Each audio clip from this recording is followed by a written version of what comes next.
Good morning, everyone. Thanks for coming. We're going to start here our press conference on severe weather. You're going to be hearing today from Multnomah County Chair Jessica Vega Peterson, the Multnomah County Health Officer, Dr. Richard Bruno, the Deputy Director of County Human Services, who oversees the shelters, is Rachel Pearl. We have the Executive Director of Cultivate Initiatives, which will be operating a shelter at this location beginning at 8 o'clock tonight, Caleb Coder. We have Dylan Rivera, a person known to you well from the Portland Bureau of Transportation. We have Lieutenant Terry Foster from Portland Fire, and Commissioner, this might be somebody's if you want to make sure I didn't lose it. There. Commissioner Lorie Stamann, who is one of the people that is very central to having the county having this building in this location to serve East County. So with that, I would welcome you to listen to our speakers, starting with Chair Vega Peterson, and then we'll take questions. Good morning, everyone. Thank you all for being here today at one of the 6 severe weather shelter sites opening today. We have other sites expanding and more ready to open throughout the weekend. Being here to support our community during this severe weather. We're here in Cook Plaza in Gresham to share critical news and make sure that our community stays safe during these next several days when we're expecting snow and especially frigid temperatures. This morning, I'm declaring a state of emergency that begins at 5 p.m. today, Friday, January 12th, and will be in effect through noon on Tuesday, January 16th. This is in response to the deadly cold winter temperatures tonight, likely snow tomorrow, and high gusty winds, particularly in the eastern part of the county. This emergency order helps our community provide shelter to everyone who needs it and saves lives. While some may be hearing about our severe weather for the first time today, Multnomah County works year-round to plan and prepare. We've been putting the move on plans into action, working to address this impending emergency for several days now. Beginning Tuesday, as the awareness of temperatures dropping, more than 100 groups working with the Joint Office's Supply Distribution Center began covering ground in 37 zones across the county, distributing gear to people sleeping unsheltered. We know there are critical tools to stay safer, drier, and warmer. In recent days, this has included more than 3,000 blankets, 1,500 ponchos, more than nearly 100 warm hats, and more than 1,000 pairs of warm gloves, more than 1,700 pairs of socks, and hundreds of sleeping bags, hot hands, and other helpful gear. We are working closely with providers and volunteers to make sure more survival gear gets into the hands of those who need it the most. Our response also includes daily coordination calls, increasing training to volunteers and employees, and commitments from the staff of the Behavioral Health Resource Center and other key providers to be open and available throughout this emergency. We're prepared, we're engaged, and we've gotten a lot of gear out the door and onto the streets in this last week. Our staff is also engaging with partners and providers like Cultivate Initiatives, Do Good Multnomah, and Transition Projects to open severe weather shelters. These shelters are for anyone without adequate shelter, including not having access to adequate heat and what they need to stay warm and safe. We are standing up shelters at the following locations tonight. The one we're in here, Cook Plaza at 19421 Southeast Stark in Gresham. We have the Salvation Army location at 5325 North Williams Avenue. Friendly House is opening at 1737 Northwest 26th Avenue. Ascension Church at 743 Southeast 76th Avenue, and a Powell Street location at 7332 Southeast Powell Boulevard. We are also adding capacity at an existing shelter site that's at 120 Southeast Market Street. Again, these are opening this evening at 8 p.m. These locations are throughout the county and will provide 445 beds tonight, with a system ready to expand to meet the needs throughout this weekend as the emergency continues. Our goal with these shelters is making sure that there's a bed, comfort, and support for everyone who lacks a safe, warm, dry place to be. I want to be clear that no one will be turned away, and I very much encourage people to come in from the storm, come in from the bitter cold, get dry, and stay warm.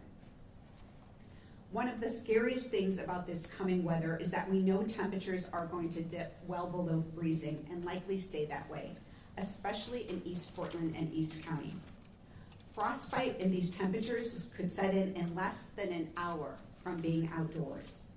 This will make conditions much worse for anyone without adequate shelter, so we ask you to seek shelter as soon as possible. Because shelters are open, transportation is available. This means fares are free on TriMet for anyone who needs shelter, and we will be working to provide 24/7 transport to shelters throughout Multnomah County. Our emergency, a medical response system, has also moved to emergency weather operations. That means we're ensuring the highest quality pre-hospital patient care by sending ambulances to the nearest hospital, among other changes. We appreciate the work of all of our emergency providers in making sure that people get to the nearest hospital in their time of crisis. I want everyone to know that there are things that you can do to help during this weather event. I'm encouraging everyone to be cautious with travel, to stay out of the cold tonight, and to be prepared for the snow event tomorrow.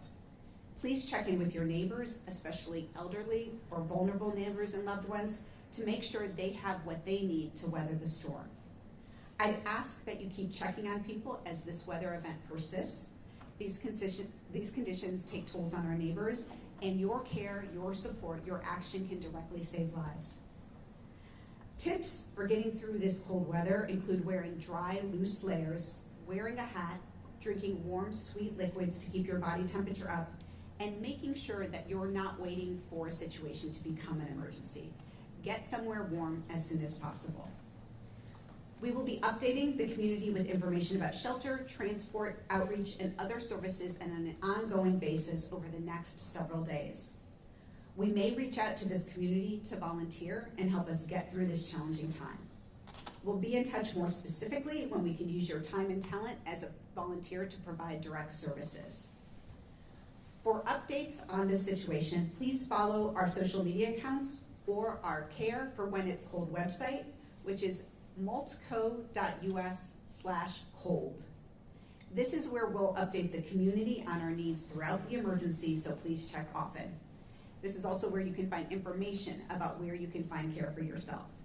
Please take care of yourself and others during this time. Now I'd like to bring up our brand new Multnomah County Health Officer, Dr. Richard Bruno, to talk about the threats to life and health and how we can all stay safe over the next several days. Thank you. Dr. Bruno. Thank you, Chair. Good morning, everybody. I'm Richard Bruno, the Health Officer for Multnomah County Health Department. And this winter weather is really going to be deadly, as the Chairwoman said, so it's really important to stay warm and dry and safe over the next few days. You can start by dressing in several layers of warm clothing, wearing a water-resistant jacket. Staying out of the wind when you get wet is also a good idea. For those who are older or working outdoors, taking care of infants, should watch out for signs of hypothermia and frostbite. Hypothermia happens when somebody's body temperature gets below 95 degrees Fahrenheit. It could be life-threatening and cause people to be confused or shiver. Frostbite can cause fingers or toes or ears to get numb and look pale, and it can happen in a matter of minutes when it's really cold. Another major wintertime risk is carbon monoxide poisoning, which happens when people try to stay warm by burning fuels indoors without proper ventilation. Unventilated carbon monoxide gas becomes an invisible killer since it's odorless and colorless and poisonous. Symptoms can include fatigue and headaches, dizziness, nausea, confusion, bright red skin, loss of coordination, or loss of consciousness. So if you suspect anybody suffering from hypothermia or frostbite or carbon monoxide poisoning, please call 911 right away. If you notice any signs of hypothermia or frostbite, you can try and get someone into a warm shelter, a warm room, having them take off any wet clothing or wrapping them in warm, dry blankets. It's important not to rub frostbitten skin or use hot water or electric heating pads or stoves, since excessive heat can cause more damage. If you see someone who's not dressed warmly enough, you can call the City of Portland's non-emergency response line at 503-823-3333 and request a welfare check. And please, if you don't have a safe way to stay warm, or if you don't have a plan over this weekend, please try to spend a few hours at one of our warming shelters. As the chair mentioned, you can find information on these warming shelters and details about where to go at multco.us/cold or by calling 211. Thank you so much, and next we'll have Rachel Pearl.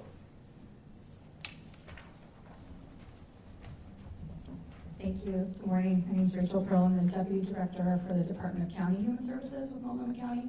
The Department of County Human Services is one of the lead agencies that helps to plan for severe weather sheltering in the county when we have events like this. And this planning is year-round. So we are looking at facilities, we are preparing and planning and training our staff to be able to come in and run these shelters. We are working with our contracted providers to be able to have additional spaces that they're staffing, and we're looking at making sure that we have enough facilities in place for these events to be, we have spaces for people to go, which is really important. And this is something for folks that want to know, what do I do if I'm trying to access the shelter? So we do partner with 211. We want to encourage people, if they're outside and not sure where to go, not sure what the closest shelter is to them, not sure what transportation is available so that they can get into a shelter, is access 211. Call them. They know what shelter spaces have capacity for people to come, and they have access to our transportation resources to help folks get there. And again, like the chair mentioned, we do have TriMet available for rides, and we're hopeful that this weather doesn't prevent TriMet from running this go-around, so that's going to be great as well. In addition to planning for shelters, thinking about our vulnerable residents who are living inside but are electricity dependent. So we are calling those folks. We have partnerships with PGE to be sure that we can notify people and partner with PGE to make sure electricity is restored for those folks quicker. And so that's an ongoing partnership with our Aging and Disability Services and our Intellectual Development Services Division as well within Department of County Human Services. What folks can expect when they come into a shelter, as many have mentioned, this is a warm, dry space. We are prepared for folks that come in with wet clothing to be able to give them dry clothing. So we know that's critically important to prevent hypothermia, is to be able to replace wet clothes as folks come into the shelter. We do have food, water, and a safe place for them to be. And we are well staffed, so we feel pretty confident about that. So we've been doing a lot of preparation throughout the year to be sure that we're prepared for this. We always take lessons from each activation. We look at ways to be more prepared. We know that weather's dynamic, so we have contingency planning always going into place to be sure if we need additional spaces for folks to go, that we are working to open additional spaces. So we know that if this weather plays out, that we will open additional locations throughout the weekend to make sure that we have enough space for folks who need to get inside to get inside. And so that is what I have to say for you today. And I think next up is Kayla Cotter from the amazing Executive Director from Cultivate. Good morning, all. Caleb Coder, Executive Director with Cultivate Initiatives. Want to first thank Multnomah County and especially East County small cities. This is an all-hands effort. Cultivate Initiatives is eager to be operating Cook Plaza as a severe weather shelter. This is near and dear to our hearts. Many of our staff that will be operating this severe weather shelter have once come to these shelters for life-saving emergencies, and now they will be the ones operating this shelter. And so there's no disconnect between the neighbors that will be serving during this event and the neighbors that are staffing and being supportive of this activation. It is going to be cold, and we are here. We are working diligently to prepare our neighbors of the weather that is coming and ensuring that this is a safe, warm place for our community. This is more than just life-saving. This is also an opportunity for us to build relationships with our neighbors and provide services and supports immediate and also for time to come. And so I want to thank the many people that have spent tirelessly to make this a safe activation, and we'll continue the work. Would like to invite PBOT to come up. Dylan. Thank you, and thank you, Chair VGA Peterson, for bringing everyone together today.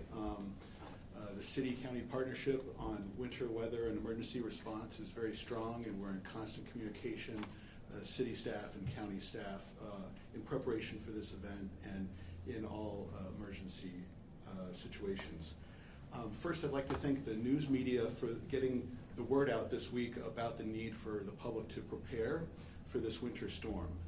They say an ounce of prevention is worth a pound of cure, and that's definitely the case when it comes to severe events like the forecast we have for this weekend. So thank you.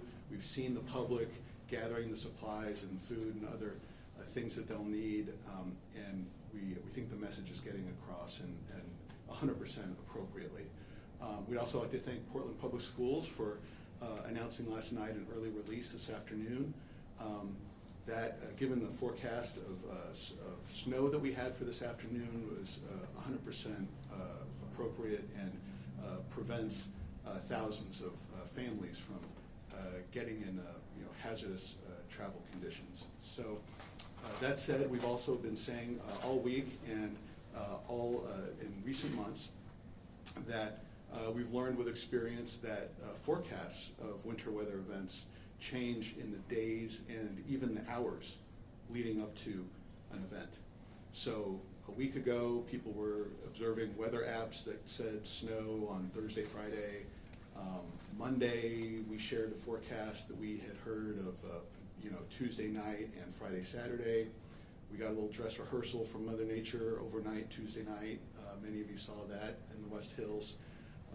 And as of yesterday, they were saying potential for snow Friday afternoon and evening and Saturday morning. This morning, that has changed. The forecast from the National Weather Service now calls for snow to arrive in the Portland area Saturday morning rather than Friday night or Friday afternoon. They're still saying temperatures will drop this afternoon, and actually winds will pick up, and the forecast for wind speed and gusts has actually been amplified for this afternoon, so potentially 40-mile-an-hour winds this afternoon east of I-205. So the combination of cold temperatures and the rain that we have this morning on our streets means we could have some icy travel conditions on roads starting Friday afternoon and evening. So caution is urged, and we hope everyone will remain vigilant and keep following the forecasts as they're updated throughout the day today and throughout the weekend. The forecast remains for cold temperatures, freezing temperatures through Sunday and Monday. So much of the preparation you've been doing this week, you're buying supplies, you're preparing your family, will pay off and will be pay dividends in your safety this weekend. PBOT has been getting ready. We've been preparing our crews. On Thursday, we addressed the city's entire snow and ice fleet. Our 55 plows, our dozen salt spreaders, other equipment you can see listed on the PBOT Winter Weather Hazards website. PBOT crews this morning started 12-hour shifts, and will continue to work 24 hours a day in a day shift of 12 hours and a night shift of 12 hours, starting this morning through the weekend as long as needed to address the weather hazards. PBOT is prepared, and we're glad to see the public getting prepared as well.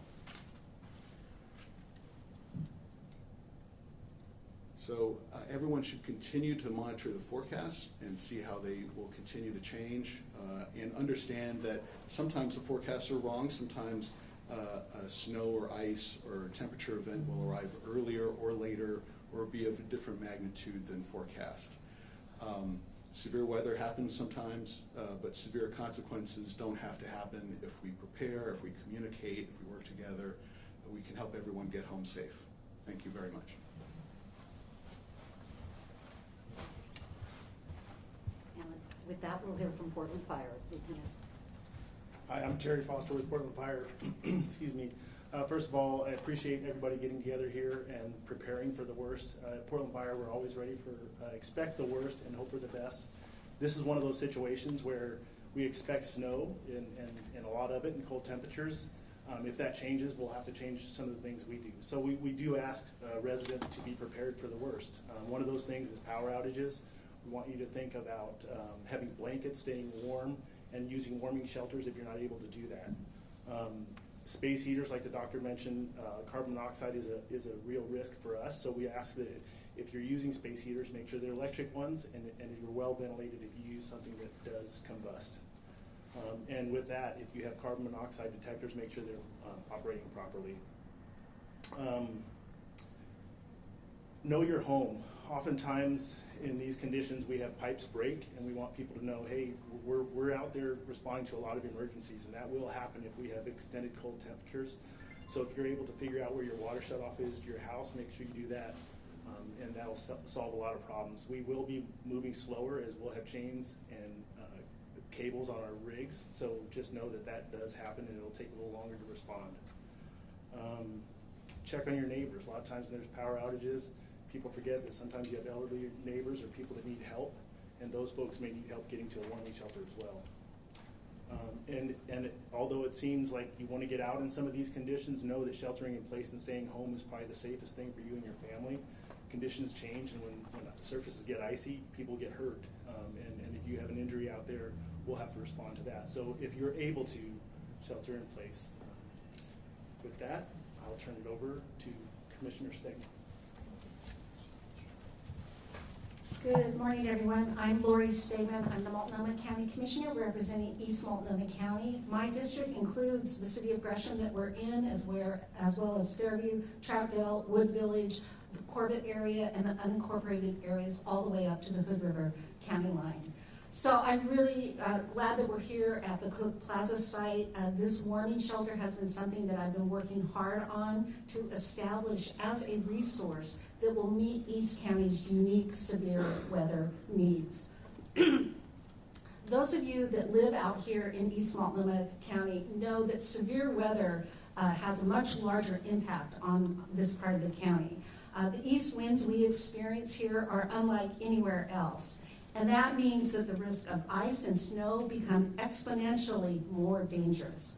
A wind chill can make a simple emergency into a life and death situation, which is why our emergency management teams have been working with East County jurisdictions and service areas, along with many community partners, to ensure resources and shelter are available to keep our community as safe as possible.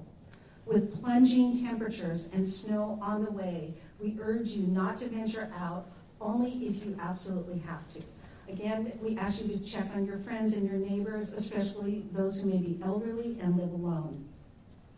Whether you are volunteering at a shelter, caring for family, or making those necessary last-minute errands, please make sure that you have extra supplies in your car. As has been mentioned, emergency response may be overwhelmed, and one of the best things that we can do is be prepared for any situation. And for those living unsheltered, the next few days are especially dangerous in East Multnomah County. If you're concerned about someone you see during colder conditions, such as an individual who may not be dressed for the weather, please call the non-emergency response line at 311, which is also the 503-823-3333 number, to request a welfare check. I want to thank our East County cities and community partners who have helped to make the shelter here at Cook Plaza a reality, and for their continued dedication to all of our residents. Please be safe, and let's make sure that we take care of one another.